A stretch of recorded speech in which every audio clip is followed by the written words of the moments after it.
is Mary Harris from Paper Crow. Just wanted to drop in for a quick little how-to for paper weaving. This is the project we're going to work on today. It's made from the cover of an old comic book. I know it doesn't look very comic book-ish, but it's a vintage comic. And each side has a lot of character because of the weaving, and can be put into a junk journal and just give so much pop to your junk journal with minimal effort. It's a little tricky at first, but you can fall into the flow of it pretty easily. So let's get started. The first thing you're going to want to do is find an image that is simple, so when you weave it, you can still get a hint of what it is.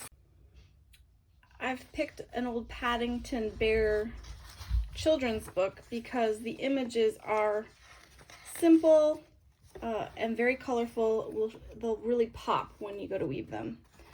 So first thing we're going to do is grab a image here.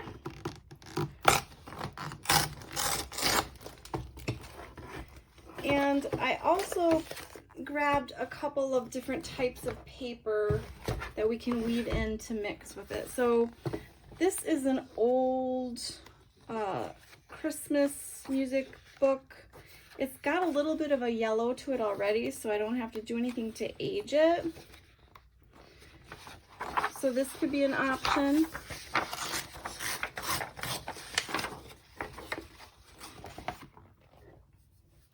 I also have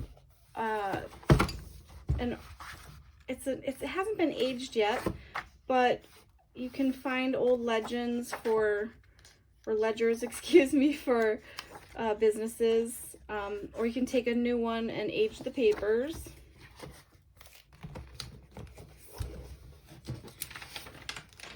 I do have this older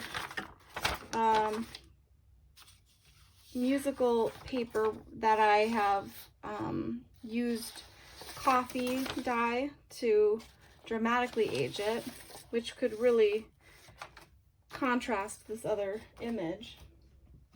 And you can also use like old scraps from other projects, and some people mix them in so you have multiple different types of papers to kind of give it more life. Today I'm just going to simplify it and use two opposing images. So we want to start by cutting the images into about 1/2 inch strips. I have this fancy cutting board, but you don't need to. You can rip it. You can just put it on the edge of a table and rip it. It doesn't have to be perfect, but this will give us a quick grouping of paper to be able to weave with. So.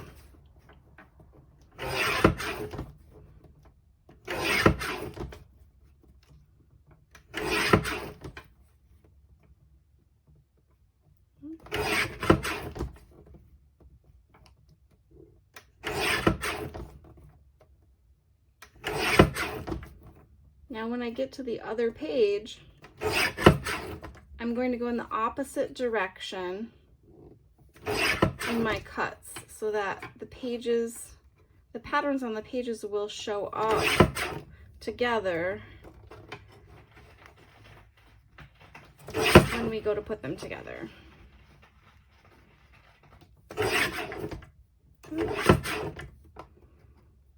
One more. All right. Now we'll do the music.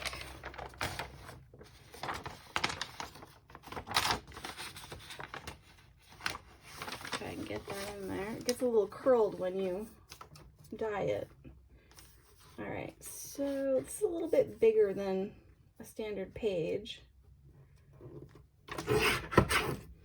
I'm going to do the same thing. I'm doing 1/2 inch. You can do 1 inch. You don't have to make your life this complicated. You can do big chunky weaving at first. I find it's a good little project to do while you're chilling on the couch at the end of the day. You can just pick away at it.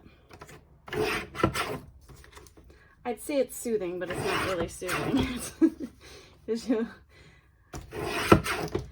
It's a dance for sure, because you can rip your pages if you get too excited.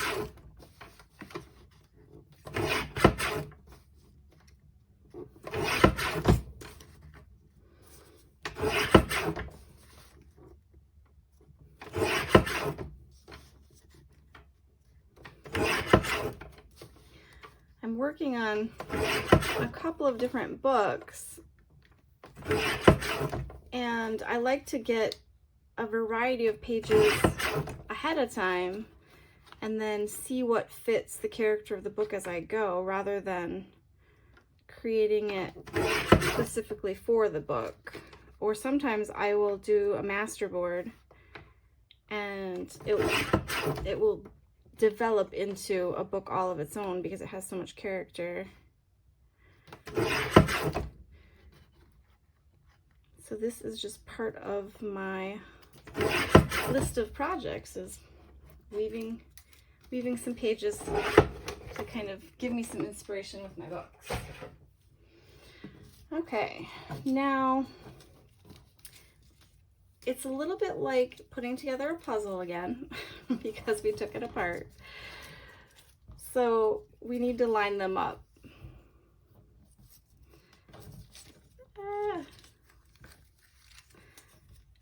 For the most part, they'll come together as you put the slices down, but sometimes they get a little muddled. So you may watch me fight with this for a second.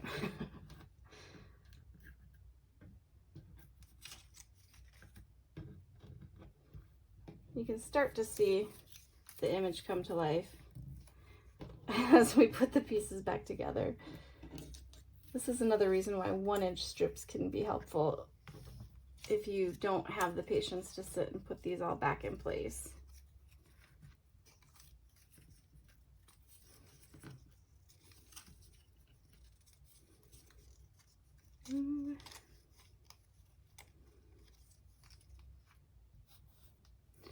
All right, I'm going to do a little of this off screen and then I'll show you where I'm at when I get it all reassembled.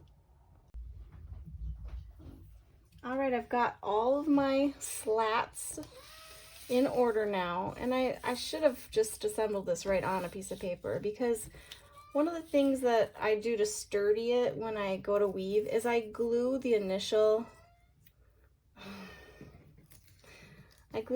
pieces onto a piece of paper. You could do a strip of paper, but it just gives you some structure when you're weaving. So I'll run some glue along the top of this page. I'm going to slide it down here so you can see. So you could use Fabri-Tac, you can use glitter glue. Glitter glue works just fine with this kind of a project, unless you're weaving lace in. I'm going to just put a strip and just very quickly slide the slats up to glue them in order. Hopefully I don't mix them up.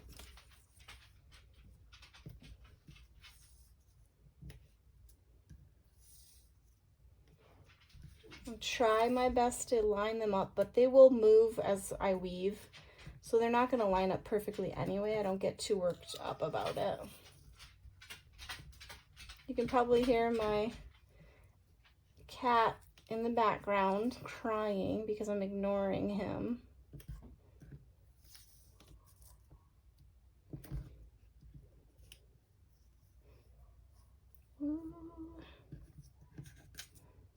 Getting a little bit mixed up here. There we go. I can feel my glue starting to dry, so I better get moving.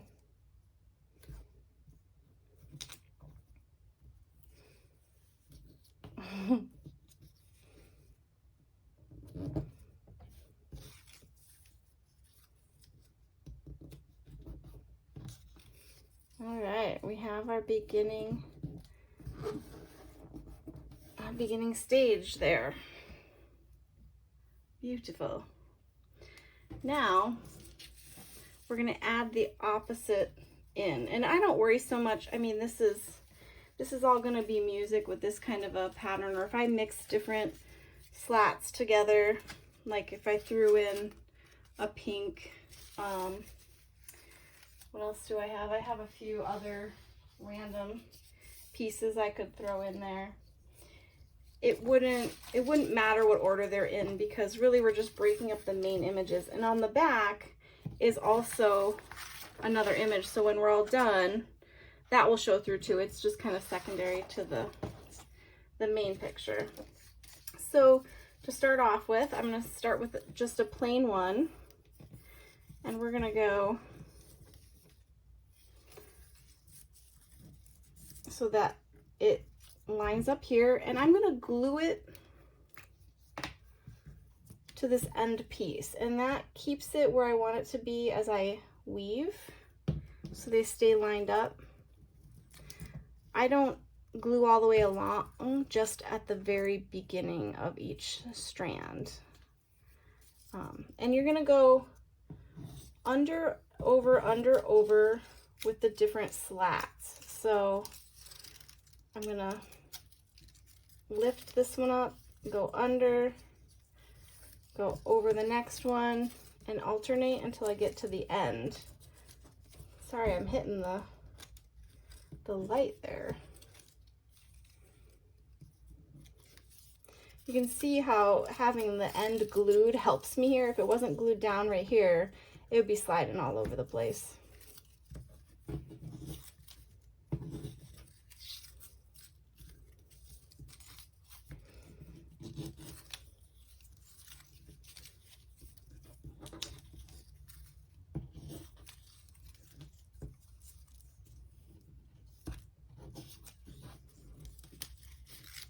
Almost to the end here. There. Now I push it up, try to keep it straight, and then you can glue this end too, and then you don't have to worry about it escaping when you go to do the next one. Don't glue it to the paper that's behind it, glue it to the slats that you're weaving, because when we're done, we're going to cut this top off and have the image that's below it. All right, so the next time we're going to alternate and do the opposite. So we'll go under the first, which means we have to glue it underneath. Let's see if we can line it up here. We want to get as close as we can to a straight line, and then glue the beginning.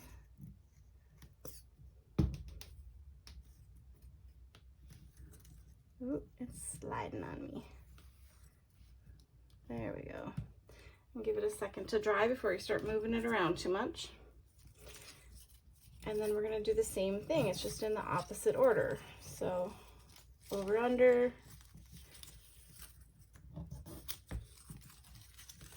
over, under. You can see it starts to take shape just after two slats weave together. When I first started doing this with paper, it was very reminiscent of like second grade art class, like learning how to weave yarn, or like on a board or something. I barely remember it, but it was fun to reuse something I learned so long ago.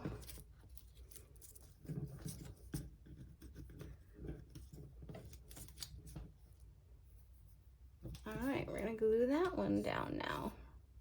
Remember, glue it to the slat, don't glue it to the paper behind. You can start to see that the image shows through, but it's got enough broken up. We can add some color in by using something a little bit different. We're gonna glue this on the top because we're alternating. Actually, I'm gonna do the first one just because it's harder to do once it's glued on. Okay, we've got it lined up. Give it a second to dry. And then we'll weave this one in. I don't know if pink is the right color for this particular image, but it's what I have in front of me. So sometimes you just go with what you've got.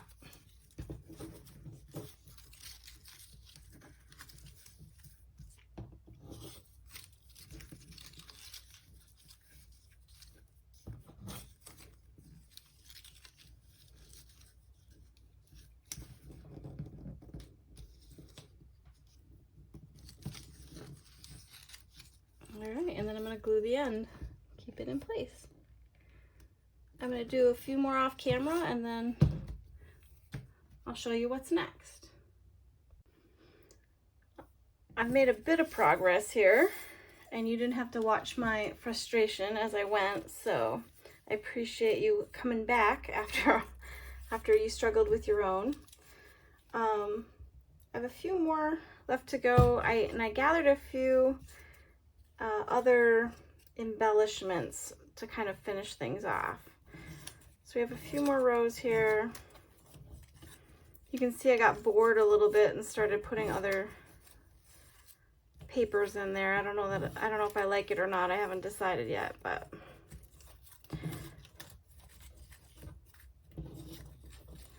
when you get close to finishing, you have to fight the urge to just give up and cut it off where it's at.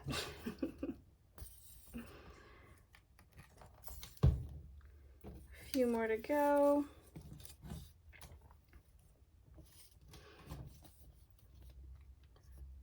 I love the way that the front of these turned out, but I decided I want to add some embellishments to the back. And part of it will have to do with the size of the book you're going to put them in. You may have to, select your images based on the size of a page, or cut it down after it's woven, as long as you go back and glue where you're going to cut it, like with the edges of where you're going to cut it. Oops, I don't need to do that.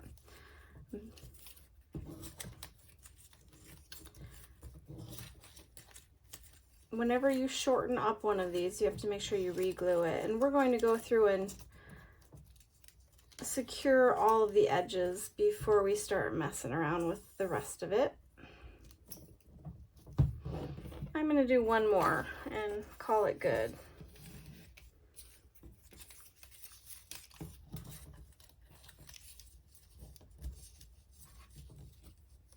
Now you can see I leave some hangover on the edges. I'm not looking for perfection. You could cut it down if you wanted it to be really straight, but the weird edges on junk journals are kind of what make me feel happy when I look at them. Like, it makes them cheery and disheveled, but full of love.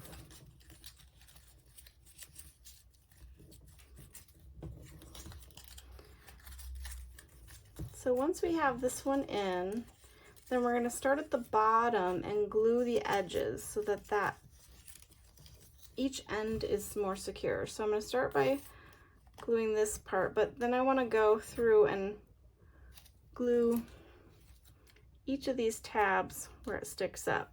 Ooh, did I slide down a little bit? I guess I did. There we go, that's better. No matter what I do, I always end up shifting just a little bit over time.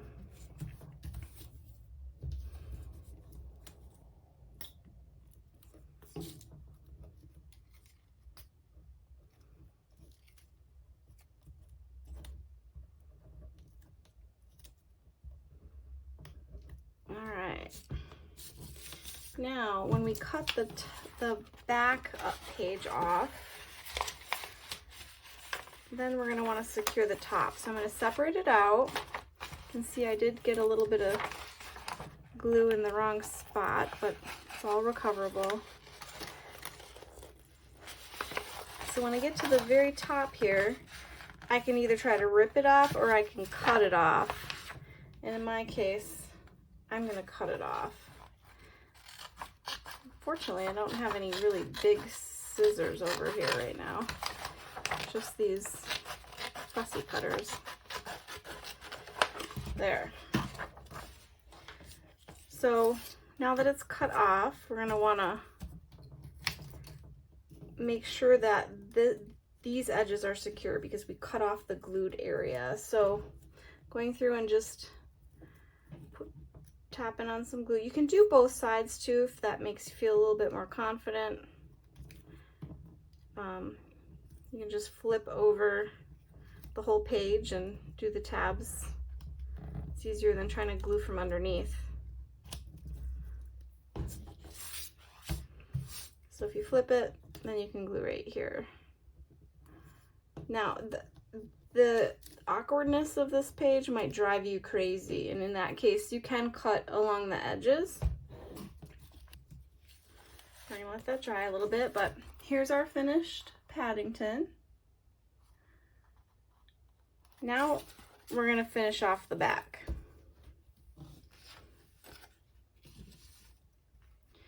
So what I grabbed was, I have these, what do they used to call them? Like, used to use them for separating out phone numbers.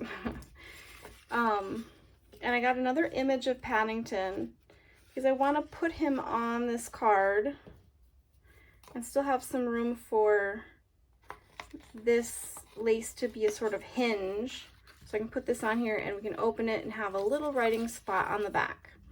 So first things first, I need to put a little bit of a writing space on the back of it. I just cut a piece of coffee dyed paper. This is if you coffee dye it and bake it, it gets this sort of look to it. I cut this ahead of time to save us some time here, and I'm gonna go around the edges with Fabri-Tac or glitter glue. You may want to put a little bit in the center, but be careful not to leave it too gloppy because it will show through the paper. And I don't care if I cover up those holes because on the other side, the lace is going to cover that, so you won't even know those holes exist really. Now on this side, we're going to put our Paddington, and I like to just line it up and use the paper itself to rip it. It doesn't have to be perfect. So if we're trying to figure out the right size, you really can just wing it. I mean, that's the beauty of junk journaling, right? We're not looking for perfection. We're looking for the fun. And I might take a little more off this part so it's not hanging out too much. And there, we can glue that on there. Same thing, go around the edges. You're gonna wanna rub it in thin so it's not gloppy. Make sure it gets all the way to the edges so it doesn't pop up later. I always end up with so much glue on my fingers. I don't know if anybody else did this, but when I was in elementary school, I used to put Elmer's glue on my hands and then tear it off like it was my skin to freak people out, mostly my parents. Well, Fabri-Tac, you can do the same thing. You can roll your fingers and it comes off. So it's a little bit of fun for afterwards. All right, so we have our Paddington. I think this is a little bit too long. I want it to overhang a little bit just because I like it to be a little bit sloppy on the ends. And then I kind of shred the end a little bit so it doesn't look pretty. That's just my preference. Everybody's different. Now I'm gonna put a line of glue, not going all the way to the ends, and I'm gonna use this side to glue to Paddington. I guess I could do this off of the sheet just in case I make a mess. So I glue one side first, just because it's easier for me to then go back and make sure I get it exactly where I want it. So we've got him on there. When he hinges open, it's a writing spot. You can take some ink and distress it if you like to have that old distressed look. And now we're gonna run glue along this side. And this can go all the way to the end, but only keep it on the one side because you want it to be able to hinge. You don't want it to glue down in the wrong spots. Again, rub it in so you don't have gloppiness all over. And then we just gotta figure out where we want it to go. And I kind of feel like right here works perfectly. Maybe I need to change how I'm looking at it. Let's see. Yeah, I kind of like it right there. I'm gonna glue it down.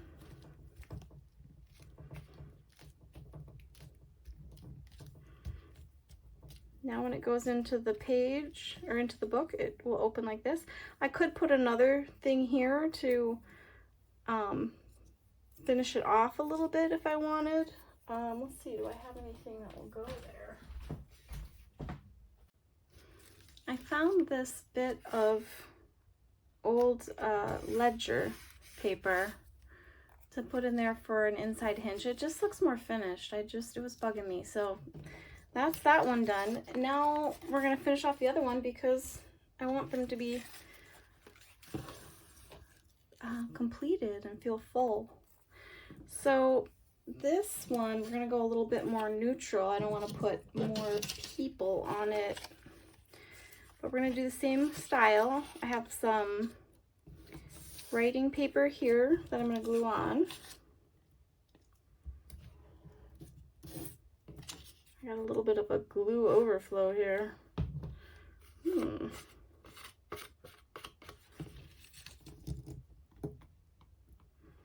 I do have smaller bottles for this that have a better tip. It seems to work a lot better if you have a fine tip that you can draw circles around it.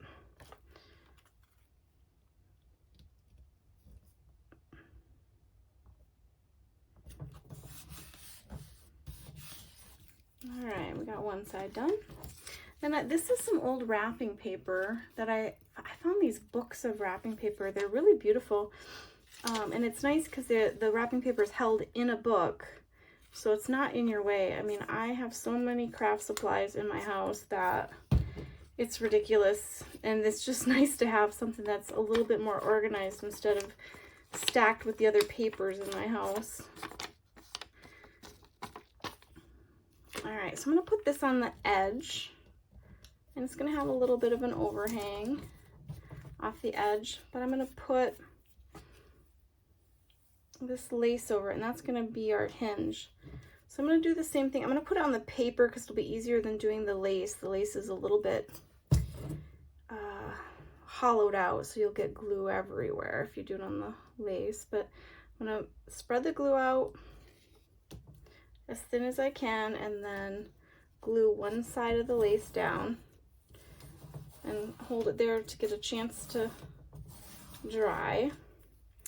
I might trim that one down too.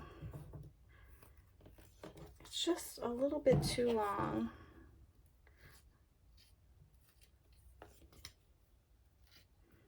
And I'm going to do the same thing. This kind of lace needs a little bit more of a sharp edge to get it to like look a little frayed.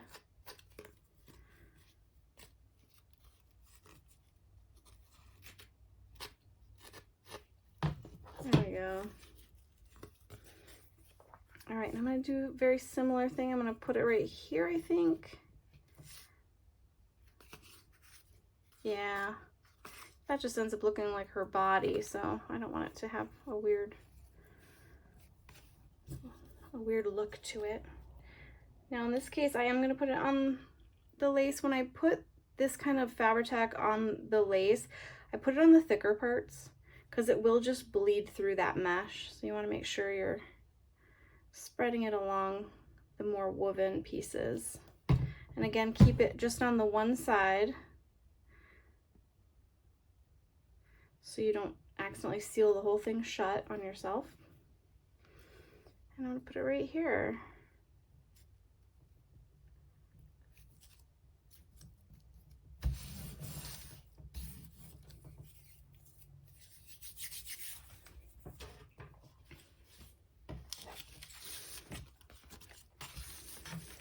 Here's our finished pages.